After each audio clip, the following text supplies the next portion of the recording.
নমস্কার বন্ধুরা, কেমন আছেন সবাই? ব্লগার সায়ন্তিকা চ্যানেলে আরেকটি নতুন ব্লগে সবাইকে স্বাগত জানাই। তো আজকে আমাদের বাড়িতে হয়েছিল ফ্রায়েড রাইস এবং চিকেন কষা। তো চিকেন কষা এবং ফ্রায়েড রাইস বানাতে যে সমস্ত উপকরণ লেগেছিল তার মধ্যে বেশিরভাগটাই আমার মা নিজের হাতে যেই গাছ বসিয়েছিল, যেই সবজি চাষ করেছিল সেই সবজি থেকে। তো তারই মধ্যে প্রথমেই রয়েছে এই বরবটি। এই বরবটিটা আমার মা নিজে হাতে বসিয়েছিল গাছটি, এর আগেও অনেক ফলন দিয়েছে।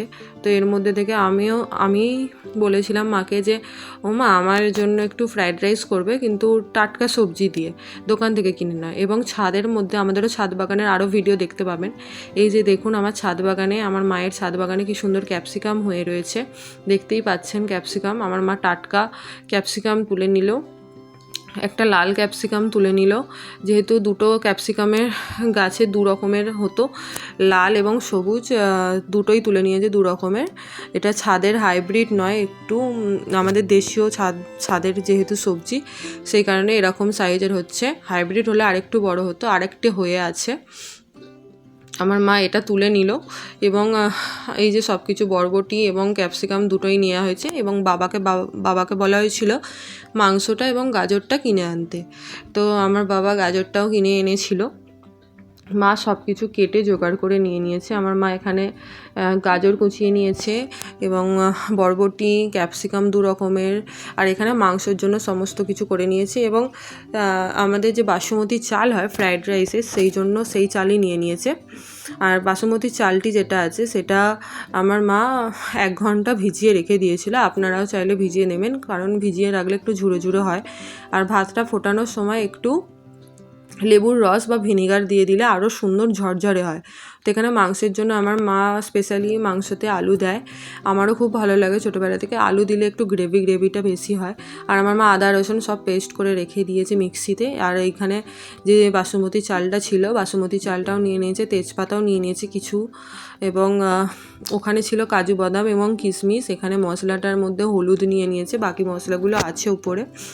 আর একটু গোলাপ জল এবং বিরিয়ানি মশলা দিলে আরও সুন্দর খেতে লাগতো, বাট আমার বাবার একটু শরীর খারাপ বলে সেই জন্য ওইসব দেওয়া হয়নি। আর এখানে খুব স্পাইসিভাবে করা হয়নি, যেহেতু স্পাইসি খেলে আমার বাবার শরীর খারাপ করে, সেই কারণে। মাংসটা ম্যারিনেট করে অলরেডি রেখে দিয়েছে।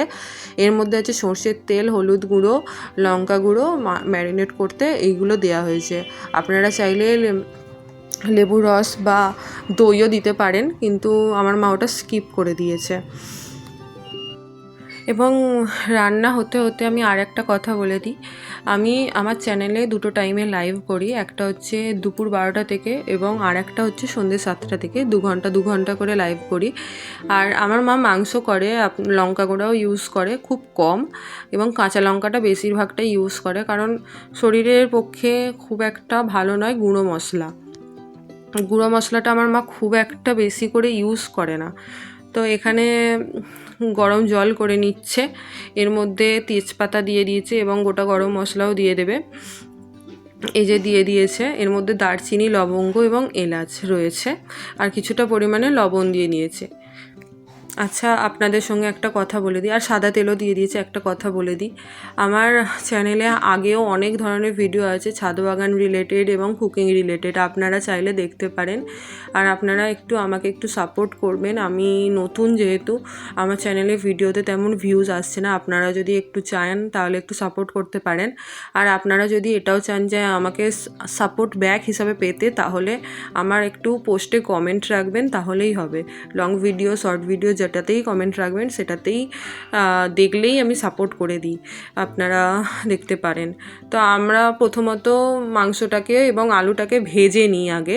আলুর সাথে মাংসটাকে দিয়ে ভেজে নিচ্ছি। কাঁচা মাংস সহজে রান্না করি না, কারণ কাঁচা মাংস পুরো মশলাপাতি দিয়ে রান্না করলে একটু পেটে হালকা ভারী হয়ে থাকে এবং একটা স্মেল থাকে, কাঁচা কাঁচা ভাবের একটা গন্ধ থাকে, যেটা আমার খুব একটা ভালো লাগে না বলে আমার মা বরাবরই মাংসটাকে আগে ভেজে নেয়, আলুটাকেও ভেজে নেয়।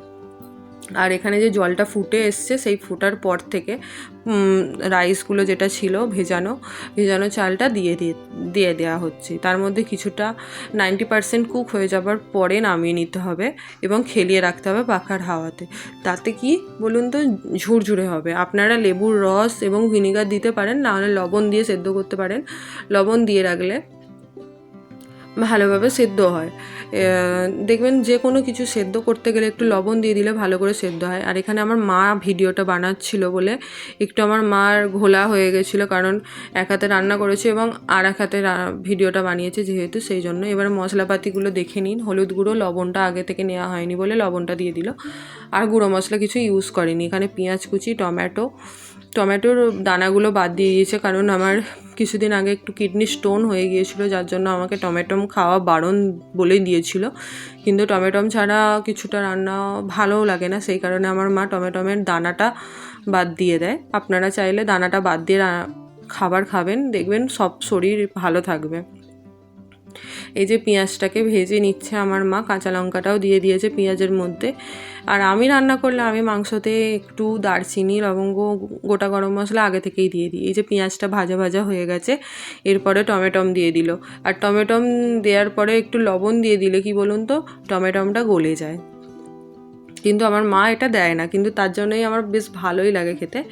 এখানে যে রসুন বাটাটি ছিল সেটাও দিয়ে দিল, আদা রসুন বাটা একসঙ্গেই আছে। আর জানি না আপনারা আমার চ্যানেলে আমার কুকিংয়ের ভিডিও দেখেছেন কি না এর আগে। আমি কিন্তু আদা রসুন বাটাটাকে আলাদা করেই করি, আমার মা কিন্তু একসঙ্গেই বাটে, কিন্তু আমার মা ঠিকঠাক করে পরিমাণ মতো দেয়, ওই জন্য টেস্ট আরও বেশি হয়। তার উপরে লবণ এবং হলুদ গুঁড়ো দিয়ে দিয়েছে। আমার মা কিন্তু খুব কম মশলা ইউজ করে, কিন্তু খুব সুন্দর টেস্ট হয়, আমার তো খুবই ভালো লাগে।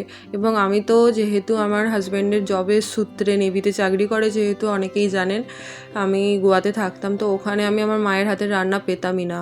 বছরে হয়তো 2বার আমি আসতাম এখানে, তো সেখানে আমি কিছুই পেতাম না। এখন আমার হাজব্যান্ডের শিপে পোস্টিং পড়েছে বলে ওই জন্য চৈত্র মাস থেকে আমি এখানেই আছি, বাড়িতেই আছি। তো আমি আবার পুজোর পরে চলে যাব, সেই তো আমি আমার মতোই থাকবো, আমাকেই নিজেকেই রান্না করে থাকতে হবে এবং একা একা, এখন যেহেতু শিপে পোস্টিং আছে ওর, একা একাই থাকতে হবে আমাকে। তো সেখানে আমি নিজেই রান্না করব। আমার মা বলেছিল, আমার মা চায় যে যা আমি খেতে ভালোবাসি সব কিছু আমার মা নিজে হাতে রান্না করে দেওয়ার চেষ্টা করছে। আর আমার খুবই ভালো লাগে এই ফ্রায়েড রাইস এবং চিকেন কষা আমার মায়ের হাতের। আর কারোর হাতের খুব একটা আমি মাংসটা খাওয়াটা পছন্দ করি না, আমি কোথাও গেলেও এমনিতেও মাংস কারোর হাতেরই খাই না, আমার খুব একটা ভালো লাগে না। তো এটা হওয়ার সময় একটু বৃষ্টি হচ্ছিলো, এবার বৃষ্টি হতে হতে মাংসটা যখন চাপিয়েছে ওপরে ছাদে গিয়ে দেখি রোদ, এবং সেই দিনে হঠাৎ করে বুঝতে পারছিলাম না কেমন ওয়েদারটা হচ্ছে, আকাশে মেঘ উড়ে উড়ে যাচ্ছে সাদা, এবং ওয়েদারটা রোদের মধ্যেও বৃষ্টি হচ্ছিল, খুব সুন্দর ওয়েদার ছিল, আমার তো খুবই ভালো লাগে। আর ছোটোবেলায় বইয়েতে কবিতা পড়েছিলাম, বাংলা বইয়েতে, যে এটাকে নাকি ইলশে গুড়ি বলা হয়। তো সেই রকমই একটা ওয়েদার ছিল, আর খুবই ভালো ওয়েদার ছিল। ইলিশের কথা বলতে আমার ইলিশের খেতেই ইচ্ছা করছে, ইলিশ খেতে আমার খুবই ভালো লাগে। আর এই যে আমাদের ঠাকুরতলা এটা, আর পাশে একটি মানি প্ল্যান্ট গাছ আছে আমাদের, আর এটা স্পাইডার প্ল্যান্ট বলে। আর তার পাশে একটা কাগজ ফুলের গাছ আছে, তার সঙ্গে সঙ্গে অ্যালামন্ডা গাছ আছে আমাদের ওপরে। আমার মাকে দেখলাম এবারে একটা আকন্দ ফুলের গাছ বসিয়েছে। আর ওপরে আমাদের ঠাকুর যে পুজো করি আমরা, আমার মা যে পুজো করেন, সমস্ত যে ফুলগুলো দেখতে পাচ্ছেন সবগুলো আমাদের গাছেরই ফুল, আমাদের ছাদ বাগানে। তো এই যে ততক্ষণে মাংসটা হয়ে গেছে এবং কিছুটা গরম জল অ্যাড করা যেত, বাট আমার মা গরম জল অ্যাড করেনি, যেহেতু মাংসটা আগে থেকেই ভেজে নিয়েছিল। আমার মা কিছুটা আদা রসুন ধোয়া যে জলটা ছিল সেটা দিয়ে দিয়েছে। আর এই যে 90% হয়ে গেছে আমাদের রাইসটা, এর মধ্যে কিছুটা ঘিও দিয়ে দিয়েছিল, সেটা কিন্তু ভিডিওতে অ্যাড নেই, যে হয়ে গেছে। এবারে ভাতটাকে নামিয়ে নেওয়া হবে। হালকা একটু ঠান্ডা জল দিয়ে দিল, আমার মা পুরো হাঁড়ি ভর্তি ভাত। আর মাংসটা এখানে আমার মা নামিয়ে নিয়েছিল, আর একটা জায়গায় ফুটতে দিয়েছিল। আর কিছুটা সানরাইসের মশলা অ্যাড করে দিল, চিকেন মশলা, আর কিছুটা ধনেপাতা। আপনারা হয়তো ভাববেন যে এটা পেড প্রমোশন, বাট এটা কোনো পেড প্রমোশন নয়। সানরাইসে স্পেশালি আমার মশলা খুবই ভালো লাগে, আমার আগেও রান্নার ভিডিওতে দেখতে পাবেন। তো এখানে আমার মা, যেহেতু আমি আগেই বলেছিলাম যে রাইসটা আগে থেকে ঠান্ডা হতে দিতে হয়, তো ঠান্ডা হতে দিয়ে দিয়েছিল আমার মা, যাতে ঝুড়ো ঝুড়ো হয়। আর এখানে যে সবজিগুলো কেটে নিয়েছিল সেগুলো দেখতেই পাচ্ছেন আপনারা। কিছুটা সাদা তেল দিয়ে দিল আমার মা কড়াইয়ে, এবার ফ্রাইড রাইস হবে। তো আপনারা চাইলে গাওয়া ঘিও দিতে পারেন, বাট আমার মা সাদা তেল দিয়েছে এবং ঘিটাও লাস্টে দিয়ে দেবে। এবার এর মধ্যে কিছুটা গরম মশলা যে আছে, দারচিনি, এলাচ, লবঙ্গ কিছুটা দিয়ে দিয়েছে। এটা একটু হালকা ভাজা ভাজা হবে। এর মধ্যে এই যে ভাজা ভাজা হয়ে গেছে, এর মধ্যে আস্তে আস্তে সমস্ত কিছু মশলা অ্যাড করা হবে। কাজু কিশমিশ যেগুলো ছিল সেগুলো সব অ্যাড করে দেব। এবং আরেকটা কথা বলে দিই, আমি যেহেতু গোয়াতে থাকি, ওইখানে কাজু বাদামের চাষ হয়।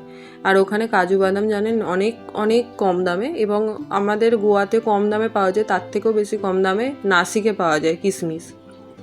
এই যে যা সবজি ছিল সব আমার মা একসাথে দিয়ে দিয়েছে, একসাথে ভেজে নেবে। এরপরে আস্তে আস্তে রাইস দেবে। আমার মা এই যে ভাজতে শুরু করেছে। এবারে হালকা হালকা ভাজা হয়ে গেলে সব কিছু দিয়ে দেবে। আর যেহেতু বরবটিটা কমই ছিল, কারণ জানি না কেন আমাদের যেহেতু সব কিছু যেসব গাছগুলো আছে, গাছের লতানে গাছ তো যেহেতু, তো বাইরের দিকে চলেছে, এবং বরবটি গাছে অনেক হয়েছিল, বাট সকালবেলা উঠে দেখি বরবটি বেশি ছিল না, 3-4টের মতোই ছিল, বাট অনেকগুলো ছিল, 10-12টার মতো ছিল, বাট দেখতে পাইনি তারপরে। আর যাই হোক, কারোর পছন্দ হলে হয়তো নিয়ে গেছে, সেটা নিয়ে কিছু বলছি না, কারণ রাস্তার মধ্যে গাছ যেহেতু, রাস্তার ধারেই, আর বর্ডার দেয়া নেই যেহেতু, নিতেই পারে। আর এই যে আমাদের রাইস দেয়া হয়ে গেছে, গাওয়া ঘিও দিয়ে দিচ্ছে আমার মা। এই ঘিটা আমি আমার গোয়া থেকে ক্যান্টিন থেকে নিয়ে এসেছিলাম, সেটা আমার মা অল্প অল্প করে করে এখনও চালাচ্ছে। গত 6 মাস আগে আমি এই ঘিটা নিয়ে এসেছিলাম, ঘিয়ের একটা 500 গ্রামের ডিপে নিয়ে এসেছিলাম, তো সেটা আমার মা এখনও চালাচ্ছে। এই যে আমাদের ফ্রায়েড রাইস হয়ে গেছে, চিকেনও হয়ে গেছে। আমার বাবা যেহেতু চিকেন কষা দিয়ে একটু ঝোল ঝোল পছন্দ করে যেহেতু, সেই জন্য আমার মা চিকেনের একটু হালকা গ্রেভি মতো করেছে। আর এই যে আমাকে ফ্রায়েড রাইস দিয়ে দিচ্ছে, আমি দুপুরবেলায় খেয়ে নিলাম। আমার মা একবারের জন্যই করে নিয়েছে, দুপুর এবং রাত্রির বেলার জন্য। এই যে আমাকে ফ্রায়েড রাইস দিয়ে দিচ্ছে, এরপরে আমাকে মাংস দেবে। এগুলো হচ্ছে আমার প্রিয় মাংসের পিস, আমার খুবই ভালো লাগে। আমার মা প্রথমে ভাতের মাঝখানেই দিয়ে দিচ্ছিল, আমার খুব একটা ভালো লাগে না, সেই জন্য। ঠিক আছে বন্ধুরা, আজকের ভিডিওটা আমার এখানেই শেষ করলাম। আপনাদের কেমন লাগছে অবশ্যই কমেন্ট করে জানাবেন। আর খুব তাড়াতাড়ি আমার নেক্সট ভিডিও খুব তাড়াতাড়ি চলে আসছে, এখন বলতে পারছি না কী নিয়ে হবে।